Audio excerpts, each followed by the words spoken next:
Life, as they say, is a canvas painted with the broadest strokes of fortune and the finest lines of despair. And sometimes these contrasting worlds collide, not in a gentle merge, but in a violent clash that reveals the true colours of humanity. Tonight we delve into such a story, a tale of immense wealth, profound hardship, and the unexpected connections that bind us all. At the apex of this world stood Arthur Sterling. The name itself echoed with power, a testament to a legacy built on steel, ambition, and an intellect as sharp as any diamond. From the towering spires of his corporate empire to the sprawling, manicured grounds of his estate, Arthur Sterling was a man who commanded respect, fear, and an almost mythical aura of untouchability. He moved through life like a grandmaster on a chessboard, every decision calculated, every move deliberate. His world was one of meticulous order, where emotions were commodities to be managed, and time, above all else, was the ultimate currency. He believed it was the only true measure of a man's worth, how effectively he leveraged every second. Arthur Sterling was not just wealthy, he was wealth personified. His eyes, though often calm and measured, held a depth that suggested countless battles fought and won, an unyielding will that had bent the world to his formidable vision. He was a force, an enigma, and for many a distant, almost godlike figure. But beneath the gleaming facade of Arthur Sterling's empire, where wealth was measured in billions and power in influence, existed another world entirely. A world defined not by accumulation, but by resilience. This was the world of Maya Jenkins. Maya was one of life's quiet heroes, the kind who build their strength not from inherited privilege, but from every sunrise faced with unwavering hope. Her days were a tapestry woven with threads of hard work, small acts of kindness, and the constant, often exhausting, pursuit of making ends meet.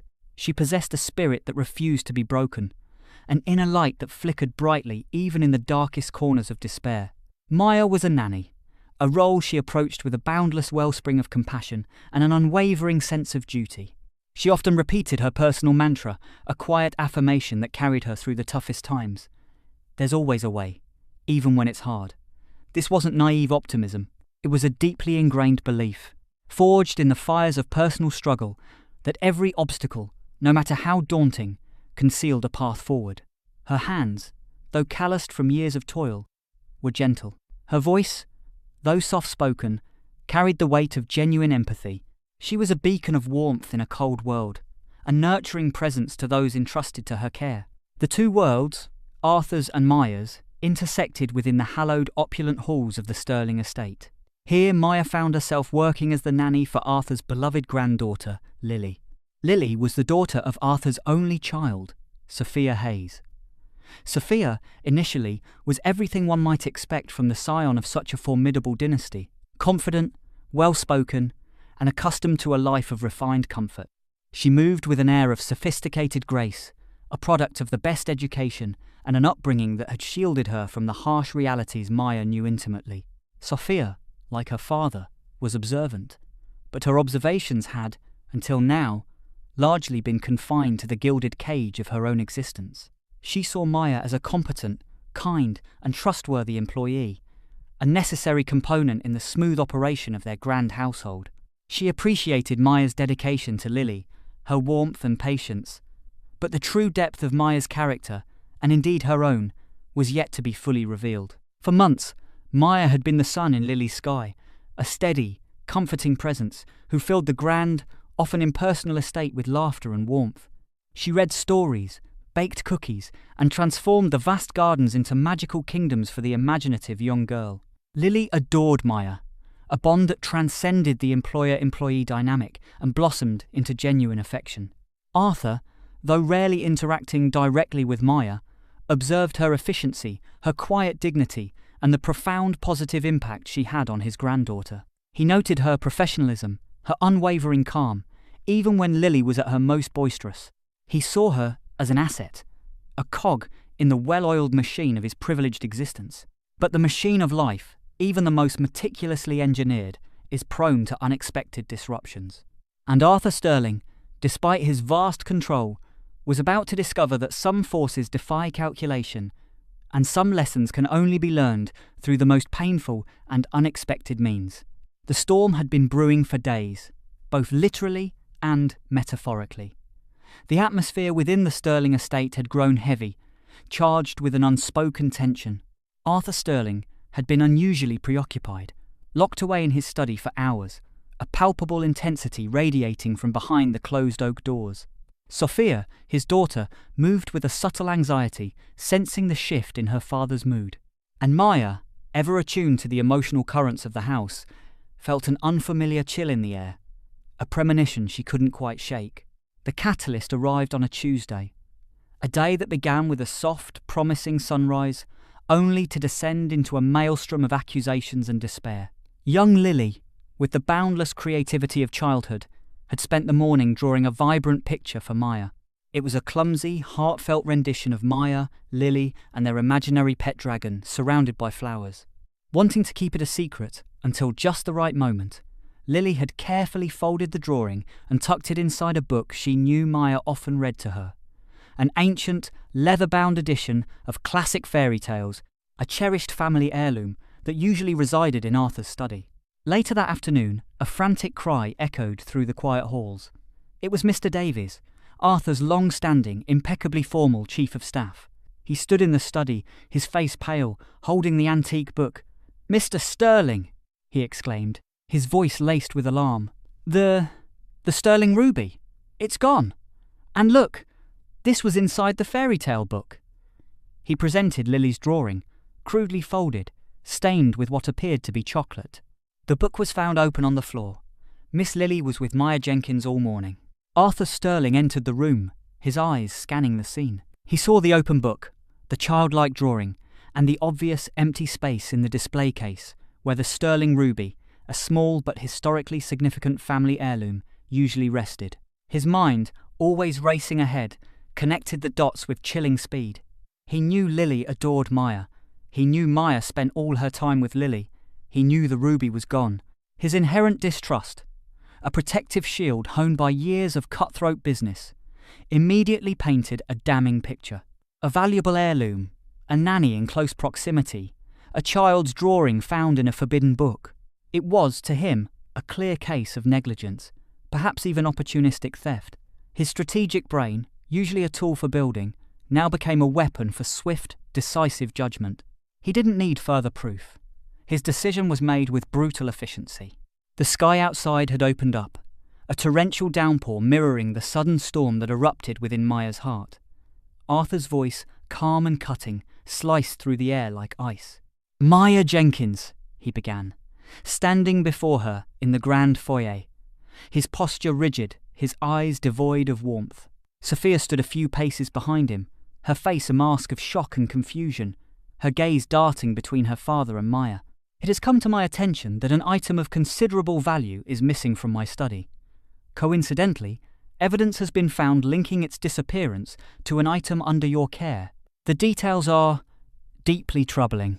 Maya's breath caught in her throat. Her mind raced, desperately trying to understand.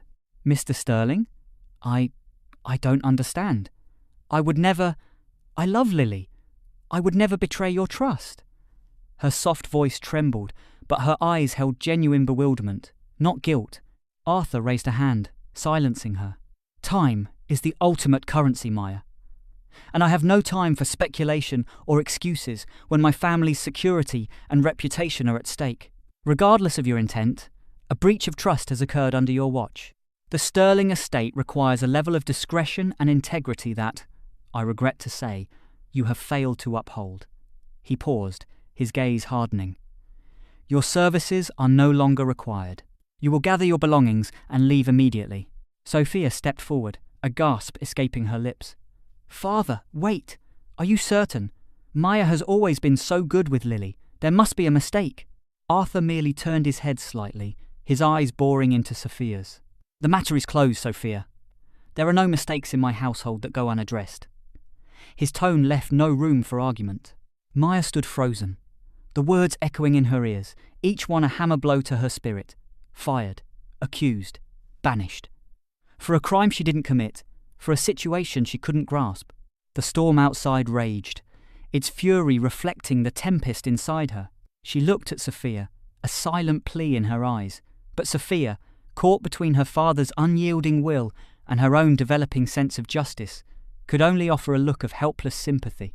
With a heavy heart and trembling hands, Maya quickly packed her meagre belongings. She clutched a worn photograph of her own parents, a silent reminder of her resilience. As she walked back through the grand foyer, the imposing figure of Arthur Sterling stood by the entrance, a silent, unmoving sentinel of his absolute authority.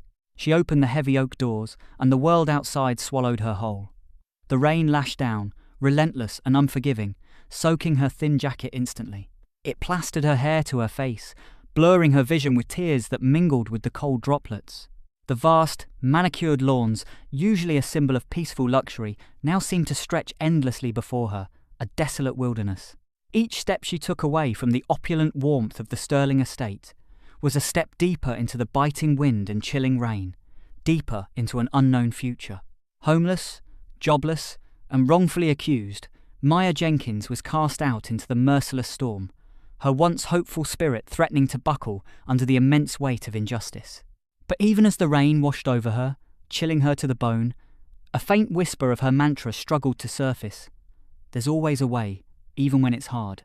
This time, however, it felt like a fragile prayer, barely audible above the roar of the tempest. The days that followed Maya's dismissal were a brutal testament to the chasm between privilege and poverty. The vast, luxurious estate, now empty of her warmth, felt colder, quieter. For Arthur Sterling, it was merely a problem handled, a loose end tied.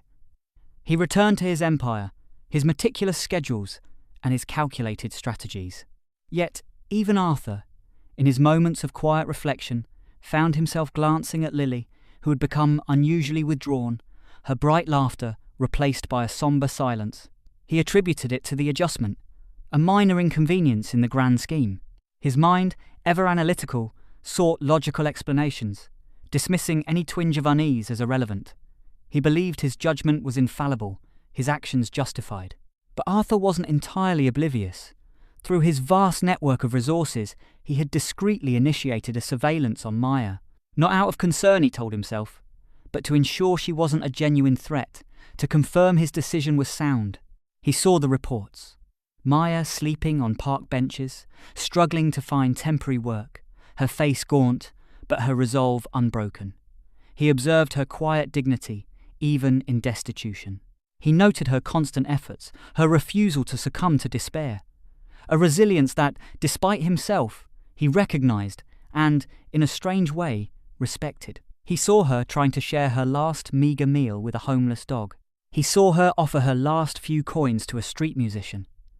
These observations were filed away in his strategic mind, complex data points that didn't yet fit his initial, dismissive conclusion. Meanwhile, within the Sterling mansion, Sophia Hayes wrestled with her own conscience. Lily's sorrow was a palpable weight in the house. The vibrant child had dimmed. She rarely smiled, and her once imaginative play was replaced by a quiet longing. "Nanny Maya?" Lily would ask, her voice small, her eyes searching. "When is Nanny Maya coming back?" Sophia tried to explain, tried to soothe, but the ache in Lily's voice, the genuine grief, gnawed at her. She remembered Maya's gentle hands, her patient explanations, the way she could turn a simple walk in the garden into an epic adventure. She recalled Maya's unwavering kindness, her quiet strength. It simply didn't align with the harsh accusations her father had levelled. "There's more to life than money." Eventually, Sophia often mused, a phrase she now understood more deeply. The absence of Maya had created a void that no amount of wealth could fill. One evening, Sophia walked into Lily's room, finding her clutching the very fairy tale book that had been central to Maya's dismissal. Lily was tracing the embossed cover with a tiny finger, tears welling in her eyes. "Nanny Maya would read this to me," she whispered, her voice thick with sadness. She said stories make everything better. Sophia sat beside her, a pang of guilt piercing her. She remembered the drawing, the one found inside the book. It had seemed like such a trivial piece of evidence, against a woman who had given so much love. And the sterling ruby? Arthur had never shown any real concern about its loss after Maya was gone, which struck Sophia as odd. He was usually meticulous about such things. That night, Sophia couldn't sleep. Her father's ruthlessness, while admirable in business, felt profoundly wrong in this personal context. Lily's pain was her pain. Maya's dismissal, without a thorough investigation, felt unjust. The more she thought, the more convinced she became that there was a missing piece to the puzzle. Her own sheltered world, once a comfort, now felt stifling, inadequate. She realized she couldn't simply stand by and let injustice prevail. Not when it affected Lily so deeply, and especially not when it tore at her own burgeoning sense of right and wrong. Driven by a nascent sense of independence and a fierce loyalty to Lily, and by extension to the woman who cared for her, Sophia began her own quiet investigation. Using her own connections, separate from her father's all-encompassing network, she started to look for Maya. She discreetly asked staff, scoured local shelters, and checked community centres, all under the guise of charitable work. It was a stark contrast to her previous life. A venture into a world she had only ever glimpsed from the tinted windows of a luxury car. She saw the despair, the desperation, the quiet struggles of countless people. And with each person she spoke to, each face she saw, her empathy grew, softening the edges of her once sheltered worldview. She was searching not just for Maya, but for a deeper understanding of the world her father ruled with such an iron fist. Meanwhile, Maya's resolve was tested to its limits. Each day brought new indignities, new rejections. She applied for countless jobs, but without references, without a permanent address, she was turned away. Her small savings dwindled. The cold became a constant companion, hunger a dull ache. She found refuge in public libraries, using their computers to search for opportunities, to send out resumes, clinging to her belief. There's always a way, even when it's hard. But the hard part was becoming almost unbearable. She often found herself staring at the Sterling estate from a distance, a beacon of her former life, now an unreachable dream. She missed Lily desperately, her heart aching for the warmth of the little girl's hand in hers. One particularly harsh evening, as a biting wind whipped through the city, Maya found herself huddled in a doorway, rain beginning to fall again. She was shivering, exhausted, and close to giving up hope. Her stomach growled, and her clothes were threadbare. Her mantra felt like a cruel joke. She closed her eyes, trying to conjure Lily's face, Lily's laughter, anything to push back the encroaching despair. A sudden, soft purr of an engine caught her attention. A sleek, dark sedan pulled up quietly beside her. Maya, expecting a reprimand from security or an indifferent passerby, braced herself. The window rolled down, slowly revealing a familiar face. It was Sophia. Maya's eyes widened in disbelief. Then a flicker of caution. Had Arthur sent her? Was this another cruel twist? Sophia's face was etched with a mixture of concern and genuine relief. Maya? Thank goodness. I've been looking for you. Are you all right? Her voice was soft, devoid of any judgment, filled instead with a warmth Maya hadn't heard in weeks. Maya, overwhelmed, could only nod, tears silently streaming down her face, mingling with the rain. Get in, Sophia urged, her hand extended. Please, you're freezing! Hesitantly, Maya got into the car, the plush leather and immediate warmth feeling like an alien comfort. She looked at Sophia, searching for answers. Lily! She misses you, Maya! Sophia began, her voice cracking slightly. She hasn't been herself since you left, and I couldn't just sit by. I know my father made a terrible mistake. I don't know about the ruby, but I know you. I know you wouldn't do anything to hurt Lily or betray our trust. She paused, taking a deep breath. Please, Maya, come home. Come back to Lily. We need you. Maya stared at Sophia, stunned. This was not the entitled heiress she knew. This was a young woman, vulnerable and sincere, extending a hand of genuine human compassion. It was a lifeline in the middle of her personal storm. Unbeknownst to them, Arthur Sterling, from the confines of his luxury sedan parked several blocks away, watched the entire scene unfold. He had indeed guided Sophia to Maya's location, a subtle nudge through a planted piece of information, a carefully timed hint. He had been observing Sophia's growing unease, her secret search, her burgeoning empathy. And now he watched as his daughter, the product of his ambition and wealth, defied his unspoken command and extended kindness to the very person he had cast out. A flicker of something unreadable crossed Arthur's face. Not anger, not frustration, but a profound, almost calculating satisfaction. His strategic mind had set a stage, and his pieces were finally moving as he intended. The air in Arthur Sterling's study was thick with unspoken tension, a palpable hum that vibrated with power and expectation. The grand fireplace crackled merrily, casting flickering shadows across the opulent room, doing little to warm the icy atmosphere. Arthur sat behind his immense mahogany desk, his posture as impeccable as ever, but a subtle intensity in his eyes hinted at the gravity of the moment. Facing him, on plush, antique chairs, sat Sophia Hayes and Maya Jenkins. Sophia sat upright, her chin held high, a newfound steel in her gaze. She was no longer the sheltered heiress. She was a woman who had dared to challenge her formidable father.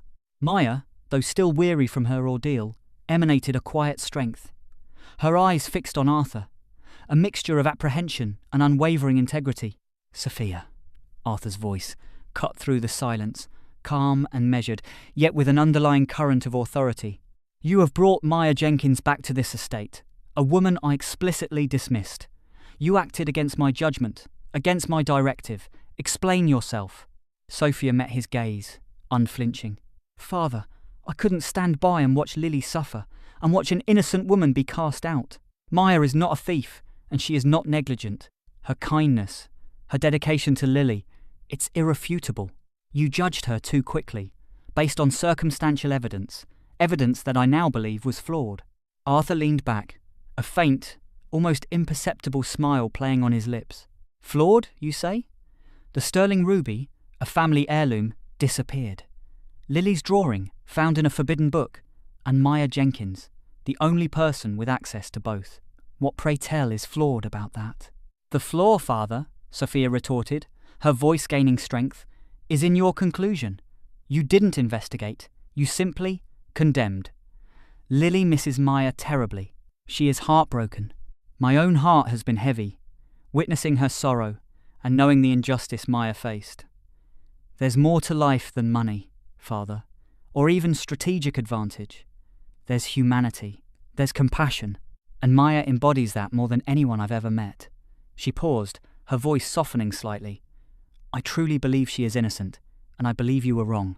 Arthur's gaze softened, almost imperceptibly as he listened to his daughter. He saw not defiance, but conviction, not recklessness, but courage. He had hoped for this, planned for this, but to see it bloom so vibrantly filled him with a complex pride. He turned his attention to Maya. "And you, Maya Jenkins, you endured hardship, scorn and despair. Why did you not fight back? Why did you simply accept your fate?" Maya, finding her voice, spoke with earnest sincerity. "Mr. Sterling, I believe in finding a way, even when it's hard. My conscience was clear. I knew I was innocent.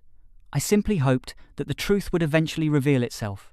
And I believe that Lily, your granddaughter, deserved a nanny who truly cared for her, even if that nanny wasn't me." She looked at Sophia. "And I saw Miss Sophia's kindness. I saw her compassion when she found me. That was my way forward." Arthur nodded slowly, absorbing her words. Then he stood, walking slowly around his desk, his eyes moving between Sophia and Maya, a strange light in their depths. "You are both correct," he said, his voice now imbued with a different kind of weight, a profound revelation. "There was a flaw in the evidence, Sophia, but not in the way you imagine. The flaw was by design." Maya gasped softly, her eyes wide. Sophia's brow furrowed in confusion. "The sterling ruby," Arthur continued, his voice dropping to a near whisper, "was never stolen. I removed it myself, days before the incident. The drawing in the book, Lily's sweet gesture, was indeed hers. But the suggestion of negligence, the convenient timing of the missing heirloom, that was orchestrated by me." A stunned silence fell upon the room. Maya stared, betrayed and bewildered. Sophia's face blanched, a mixture of shock and anger dawning in her eyes. "Father, what are you saying?" Sophia's voice was barely a whisper. You set her up? You let her suffer?" Arthur stopped before them, his gaze piercing. "Time is the ultimate currency, Sophia, and I invest in legacies. My legacy, your legacy, Lily's legacy. I saw in Maya Jenkins a rare quality: unwavering integrity, resilience, profound empathy, and an unshakable moral compass. She was exactly what Lily needed. But more importantly, she was exactly what you needed. He paused, letting his words sink in. For too long, Sophia, you have lived in my shadow, comfortable in the bubble of this estate.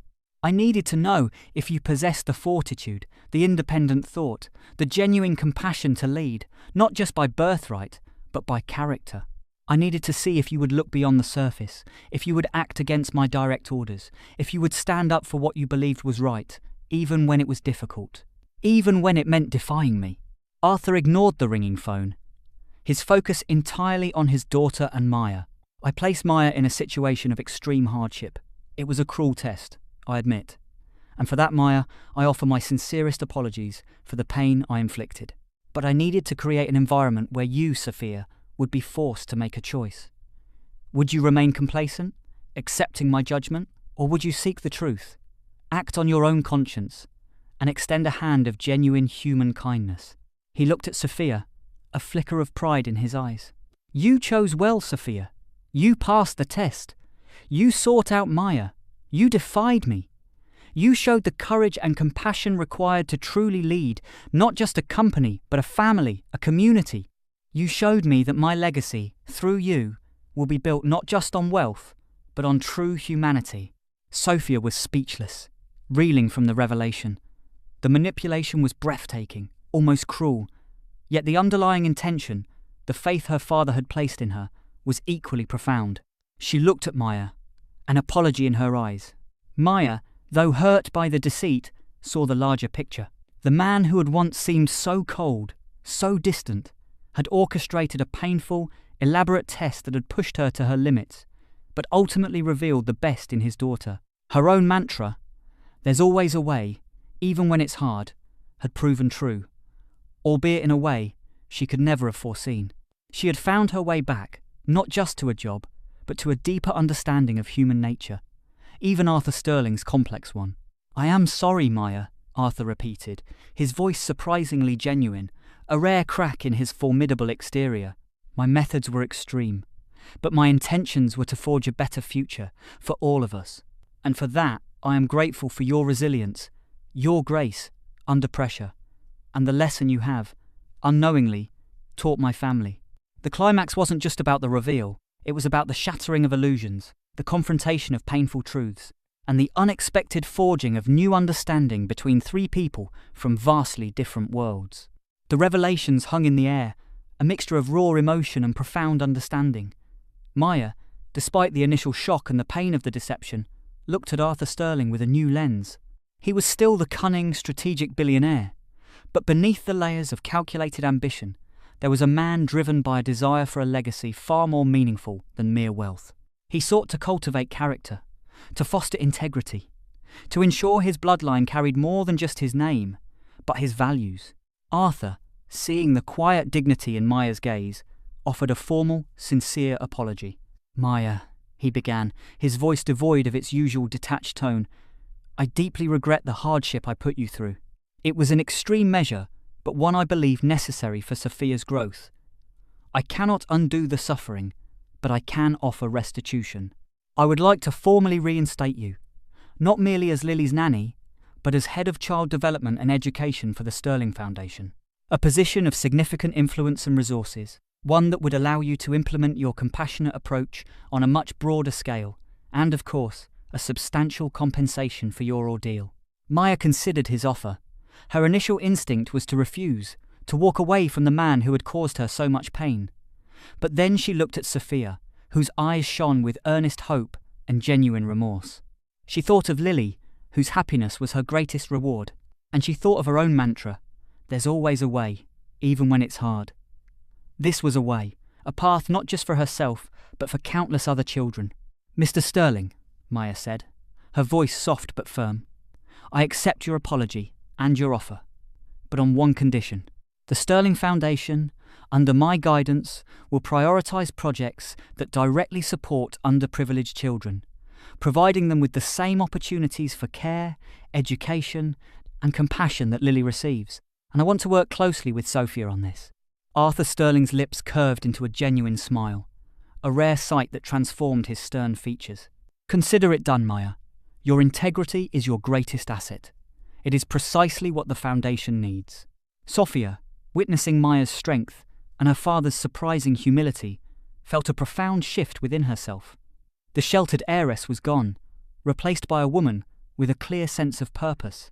She approached Maya, her eyes moist. "Maya, I am so incredibly sorry for what you went through, and for not believing in you sooner. Thank you for forgiving us. I promise to learn from this, and to work tirelessly with you on the Foundation." Maya smiled warmly, her hope rekindled, brighter than ever. "We all have lessons to learn, Sophia, and we all have ways to grow." From that day forward, the Sterling estate began to change. Maya Jenkins, the once poor nanny, rose to a position of influence, her compassion and resilience becoming the cornerstone of the Sterling Foundation's charitable endeavours. She brought a grounded, empathetic perspective to a world often detached by its own opulence. Under her guidance, with Sophia's zealous partnership and Arthur's strategic backing, the Foundation transformed, reaching out to communities in desperate need, proving that true wealth lay not just in accumulation, but in upliftment. Sophia, having stepped out of her father's shadow, blossomed into a leader in her own right. She became a passionate advocate for social justice, using her extensive connections and resources to bridge the gap between her privileged world and Maya's. She understood that her father's cruel test, while painful, had ignited a fire within her, forcing her to confront her own complacency and embrace a more meaningful existence. She often repeated her newly re-evaluated mantra, "There's more to life than money." Eventually, now with a deeper understanding of its true meaning. Arthur Sterling, in turn, found a strange kind of peace. He had always believed in investment, in the power of time. He realized that the greatest investment he could make was not in stocks or real estate, but in people, in character, in the human spirit. He saw his legacy extending far beyond his corporate empire, reaching into the lives of countless individuals touched by the Foundation, a testament to the compassion ignited by Maya and championed by Sophia. He had seen the ultimate currency proven true, the time invested in shaping a better future, a more empathetic world. The storm had passed, the rain had ceased, and from the collision of two vastly different worlds emerged a profound truth: that true strength lies not in the power to dismiss, but in the courage to uplift. That genuine wealth is measured not in possessions, but in compassion. And that sometimes the greatest lessons are taught not in boardrooms, but on the cold, unforgiving streets, where a single act of kindness can change everything. This story reminds us that judgment, often a swift weapon in the hands of the powerful, can be profoundly flawed. It teaches us that empathy is a strength, not a weakness, and that true character shines brightest when tested by adversity. It shows us that even the most hardened hearts can be touched, and that a legacy built on human connection is far more enduring than one built on mere gold. What are your thoughts on Arthur Sterling's methods? Do you believe his actions, however extreme, were justified by the outcome? Let us know in the comments below. If this story touched your heart, please like this video, subscribe to our channel for more compelling stories, and share it with someone who needs a reminder that there's always a way, even when it's hard. Thank you for watching.